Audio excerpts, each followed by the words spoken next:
यह कहानी Tamil thriller film ओरू नोडी की है, जिसका हिंदी में मतलब होता है एक सेकेंड। यह एक ऐसी डबल मर्डर मिस्ट्री है जिसमें शुरुआत से लेकर आखिरी तक लगता है कि कोई गुंडा या पॉलिटिशियन क्रिमिनल है, लेकिन क्लाइमेक्स में सच कुछ और ही निकलता है। तो आइए इस पूरी मूवी की कहानी को आसान शब्दों में समझते हैं। तो कहानी की शुरुआत होती है शकुंतला नाम की एक औरत से, जो रोते हुए पुलिस स्टेशन में पहुंचती है। वो पुलिस को बताती है कि उसके पति शेखर, जो कि एक फोटोग्राफर हैं, वो पिछले 11 घंटों से गायब हैं और उनका फोन भी स्विच ऑफ आ रहा है। जब पुलिस दुश्मनों के बारे में पूछती है तो शकुंतला एक खूंखार गुंडे त्यागू का नाम लेती है। त्यागू कोई आम गुंडा नहीं है, बल्कि पूरे एरिया में उसका नाम चलता है।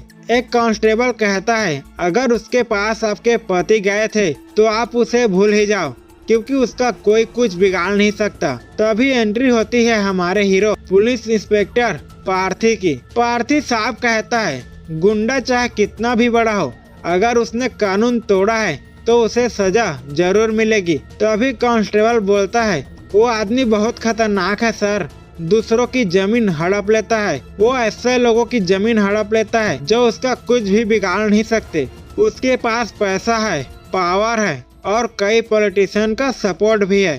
शकुंतला आगे बताती है कि हमने अपनी बेटी की शादी के लिए त्यागू के आदमी से 7 लाख रुपए उधार लिए थे, जो हम चुका नहीं पा रहे थे। त्यागू हमें धमकी दे रहा था कि अगर पैसे नहीं दिए तो उनकी जमीन जब्त कर लेगा। उसने हमें 6 महीने का टाइम दिया था, तो इसलिए शेखर टोटल 8 लाख रुपए अरेंज करके उसे देने निकले थे। इंस्पेक्टर उसे सुबह निकलने का टाइम, निकलने के बाद कॉल पे बात हुई या फिर नहीं हुई, यह सब पूछ के उसे जाने को बोल देता है और तुरंत तहकीकात चालू कर देता है और मौके पर पहुंचकर त्यागू को एक क्राइम करते हुए पकड़ लेता है और अरेस्ट कर लेता है। लेकिन कहानी में ट्विस्ट तब आता है जब एक लोकल एमएलए पार्थी को फोन करके त्यागू को छोड़ने का दबाव बनाता है। इंस्पेक्टर उसे हाँ बोल के उसे तो छोड़ देता है, लेकिन दिमाग लगाकर उसके सारे गुंडों को जेल में डाल देता है, जिसके कारण गुंडों को छुड़ाने के लिए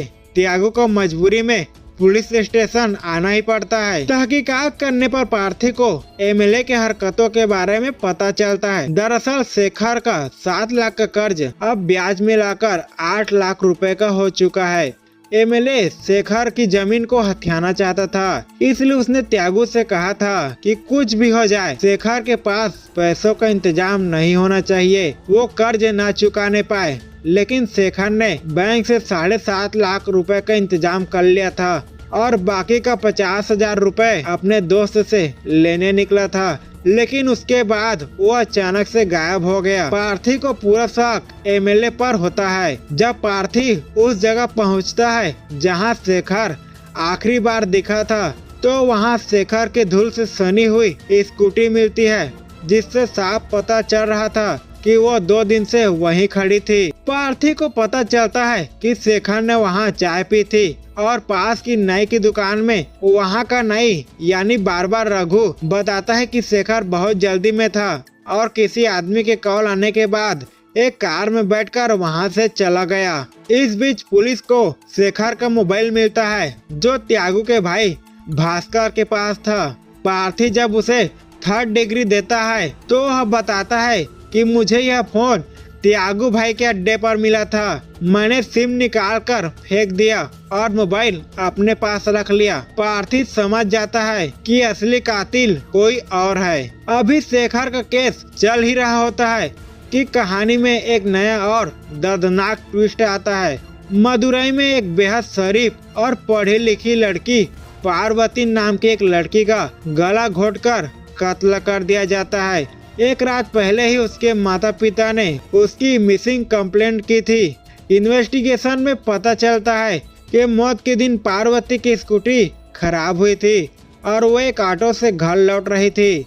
ऑटो ड्राइवर बताता है कि रास्ते में पार्वती ने एक आदमी को कुत्तों को जरूरत से ज्यादा मीट खिलाने से मना किया था। बस इतनी सी बात थी। लेकिन पोस्टमार्टम रिपोर्ट आती है तो सब दंग रह जाते हैं, क्योंकि पार्वती 45 दिन की प्रेग्नेंट थी। शुरुआत में शक पार्वती के एक सिरफिरे आशिक जॉय पर जाता है, लेकिन जब पार्थी उसके घर पर पहुंचता है तो जॉय पहले ही सुसाइड कर चुका था, क्योंकि वह पार्वती से बहुत प्यार करता था, जिसके कारण वह पार्वती की मौत का दुख बर्दाश्त नहीं कर पाया और उसने सुसाइड कर लिया। आगे चलकर पार्वती की सहेली बताती है कि पार्वती किसी लड़के से प्यार करती थी, लेकिन उसके पिताजी समाज और इज्जत के डर से उस रिश्ते के खिलाफ थे। लेकिन पार्वती लड़के से बहुत प्यार करती थी और उससे छोड़ना नहीं चाहती थी, लेकिन पता नहीं क्यों उसके पिताजी ने ये बातें आप लोगों को नहीं बताई। इंस्पेक्टर इन्वेस्टिगेशन करते हुए पार्वती के बॉयफ्रेंड का पता लगा लेता है और उसे पकड़ लेता है और उससे सवाल करने लगता है कि तुमने पार्वती को क्यों मारा। वो लड़का रोते हुए कहता है कि पार्वती मेरी जान थी सर, मैं उसे क्यों मारूंगा। हम दोनों ने घर वालों के खिलाफ जाकर चुपके से कोर्ट मैरिज कर ली थी और पार्वती के पेट में जो बच्चा था वो भी मेरा ही था। लड़का रोते हुए कहता है कि जब वो पार्वती और अपने आने वाले बच्चे से इतना प्यार करता था तो उन्हें क्यों मारेगा। उसके बाद केस जहाँ था फिर वहीं आकर रुक जाता है, वो भी बिना किसी सबूत और सुराग के। तब आता है फिल्म का सबसे बड़ा टर्निंग पॉइंट। इंस्पेक्टर हार नहीं मानता और शेखर की कॉल हिस्ट्री को दोबारा चेक करवाता है। उससे पता चलता है कि शेखर को आखिरी कॉल सिर्फ अपने क्लाइंट का आया था, त्यागू या किसी गुंडे का नहीं। तो फिर बार बार रघु ने गुंडे और कार वाली झूठी कहानी क्यों सुनाई। इंस्पेक्टर रघु को उठा लेता है और थाने में लाकर मारने लगता है, तो रघु पूरी तरह टूट जाता है और आखिरी में सच बता ही देता है, जो सभी के होश उड़ा देने वाला था। रघु बताता है कि उस दिन शेखर सच में उसकी दुकान पर शेविंग करवाने आया था। शेविंग करते वक्त शेखर को अचानक जोरदार चीख आई और झटके की वजह से रघु का उस तरह शेखर के गले पर चला गया, जिससे शेखर का गला कट गया, जिसके कारण शेखर की मौके पर ही मौत हो गई। रघु घबरा गया था कि इस गलती से हुई मौत का इल्जाम उस पर आएगा। रघु पूरी तरह से घबरा गया था कि इस गलती से हुई मौत का इल्जाम उस पर आ जाएगा। इस हादसे को छुपाने के लिए रघु ने शेखर की डेड बॉडी को अपने ही दुकान में ही टुकड़े टुकड़े किए और थैली में पैक कर दिया।